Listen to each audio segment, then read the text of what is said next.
wrong with you, रोहाम? तो ये थी वो वजह जिसने तुम्हें मुझे छोड़ने पर मजबूर किया था। ये क्या तरीका है बात करने का? तुमसे तो बेहतर है। एटलीस्ट मैं तुम्हारी तरह खुदगर्ज और बेवफा तो नहीं हूँ। कबीर हर लिहाज से तुमसे बेहतर है। मुझे खुश रखने की हर मुमकिन कोशिश कर रहा है जो तुमने कभी नहीं की। और तुमने क्या किया? मुझ पर हाथ उठाया। तो मैं और क्या करता? तुमने बात ही ऐसी की थी।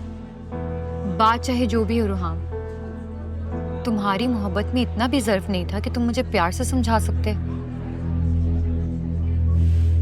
तुमने तो उल्टा ऐसे बिहेव किया जैसे तुम्हें मेरी जरूरत ही नहीं है। तुम्हें मेरी मोहब्बत दिखी कब थी? तुम तो खुद अपने बाप के बिछाए हुए पैसों के जाल में फंस गए। बाबा जानी पे मत जा रोहाम। बल्कि मुझे तो लगता है कि वो ठीक ही कह रहे थे तुम्हारे बारे में। गलती तो मेरी थी जो मैं तुम्हें कभी समझ ही नहीं सकी। मुझसे मोहब्बत करके पछता रही हो? हाँ, बहुत। और मैं अपनी जिंदगी में मजीद कोई रिग्रेट्स नहीं चाहती हूँ। मैं मूव ऑन कर चुकी हूँ, बेहतर होगा तुम भी कर जाओ।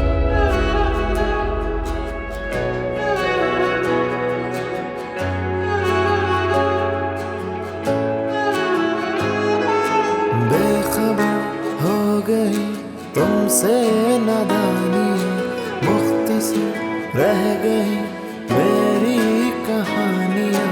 क्यों जीना हार के, ख्वाहिशों को मार के, दिल बन गया मेरा एक तरफा प्यार। I'm sorry, कॉल जरा लंबी हो गई। ऑर्डर नहीं आया अभी तक? नहीं।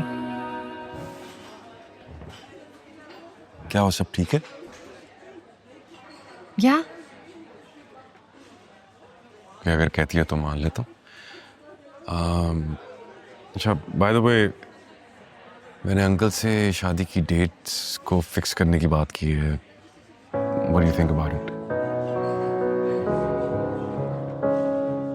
मुझे किसी किस्म का कोई एतराज नहीं। तुम जैसे चाहो डेट फिक्स कर सकते हो।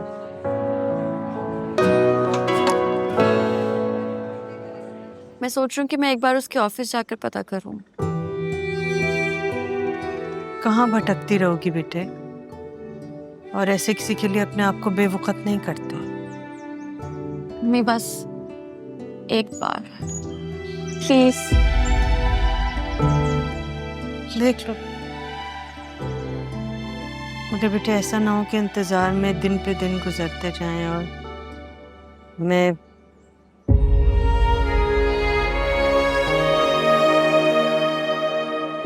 फिजा के लिए ना अपने ससुराल में एक अच्छा सा लड़का ढूंढूंगी। क्यों फिजा?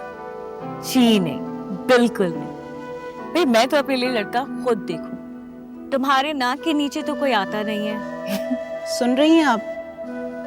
फिजा, अगर तुम्हें कोई लड़का पसंद है तो अभी से बता दो। मेरी तो मंगनी हो गई है। अम्मी बुरा नहीं मानेगी। क्यों अम्मी?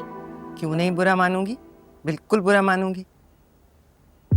पसंद की शादी का यहाँ कोई जिक्र नहीं है। तुम्हारा रिश्ता मैं खुद तय करूँ। सुन लिया? बड़ा अम्मी को मॉडर्न बनाने चली थी। हैरत है कि उन्होंने अभी तक अपने घर वालों को इन्फॉर्म क्यों नहीं किया, जबकि बाकी सबने नई सिम लेकर ऑफिस और फैमिली को इन्फॉर्म कर दिया। मैंने तो उनको ईमेल्स भी बहुत किए हैं, लेकिन ईमेल्स का भी कोई रिप्लाई नहीं आया। आप उनसे प्लीज बात करके उनको सिर्फ एक मैसेज कन्वे कर दें कि वो मुझसे बात कर लें। वो ठीक तो है ना? जी वो सब लोग ठीक हैं, बट आपसे कांटेक्ट क्यों नहीं कर रहे इसके मुतालिक मैं कुछ कह नहीं सकता। But I will convey your message. कुछ और आप कहना चाहती हैं तो आप कह सकते हैं। नहीं, बस ये मैसेज प्लीज पहुंचा दीजिए। Thank you so much. You welcome. Mohit की तरफ से आपके लिए कोई मैसेज है तो मैं आपको कैसे पहुंचाऊं? आप ऐसे करें, अपना कांटेक्ट नंबर दे दें। हाँ ठीक है, आप लिख लें। श्योर।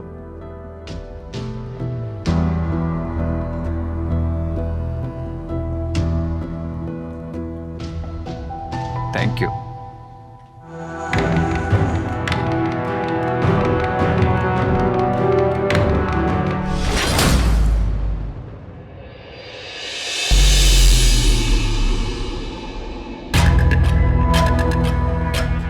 वाह,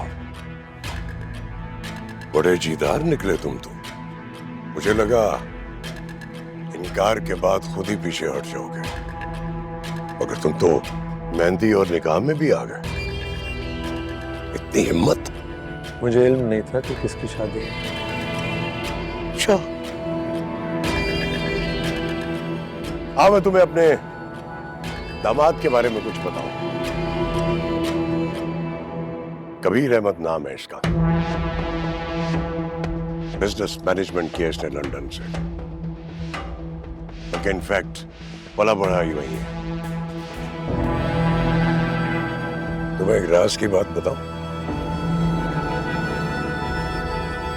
सना और कबीर का रिश्ता बचपन से ही तय हो गया था। के दरमियान कुछ अनबन हो गई तो सना का रुझान तुम्हारी तरफ हो गया और तुम समझे कि किस्मत की देवी तुम पर मेहरबान हो गई है।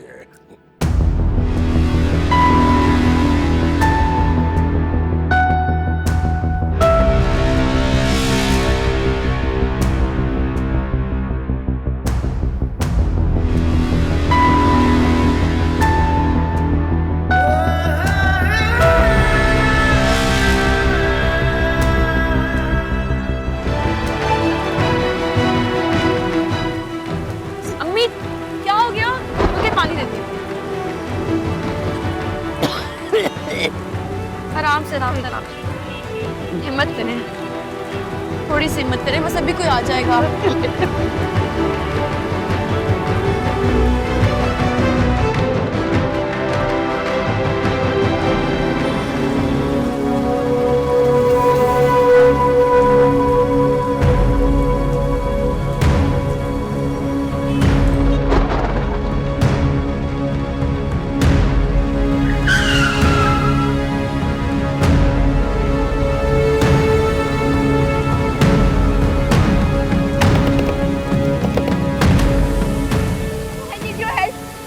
बेहोश हो गई है, इनको हॉस्पिटल लेके जाने प्लीज, खुदा के लिए।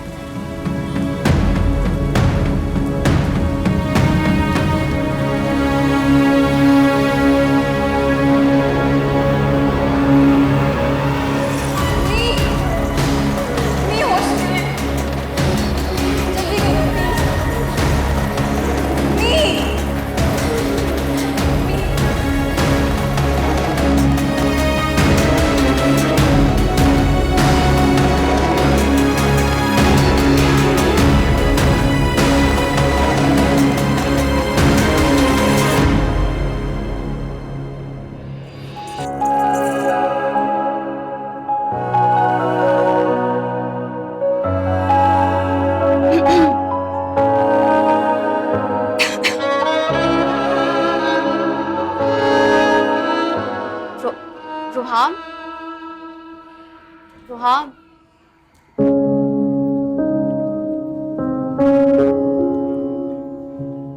सॉरी, वो मेरी आंख लग गई थी। आंटी की तबीयत कैसी है? अब बेहतर है बहुत, उनको रूम में शिफ्ट कर दिया है। मैं नमाज पढ़ने जा रही थी, मैं आती हूँ। जी जी, आप पढ़ लेना, आंटी के पास बैठ जाता हूँ। नहीं, इसकी ज़रूरत नहीं है, बल्कि याद आया कि आप प्लीज़ मुझे वो बिल दे दीजिए, मैं थोड़ी देर में घर जाऊंगी, आपको वापस कर दूंगी। नहीं नहीं, ऐसी कोई बात नहीं है, वो इतने ज़्यादा पैसे थोड़ी थे कि ऐसी नौबत आए। आपको अगर घर जाना है आप चली जाइए, मैं आंटी के पास रुक जाता हूँ। नहीं, आप ऑलरेडी मेरी बहुत हेल्प कर चुके हैं, अब आप मुझे शर्मिंदा कर रहे हैं। मेरी खाला आ रही हैं, मेरी नेबर हैं, बस पहुँचती होंगी, मैंने उनको कॉल कर दी थी। आप जा सकते हैं। ओके, आंटी का ख्याल रखिएगा। खुदा हाफिज। हाफिज।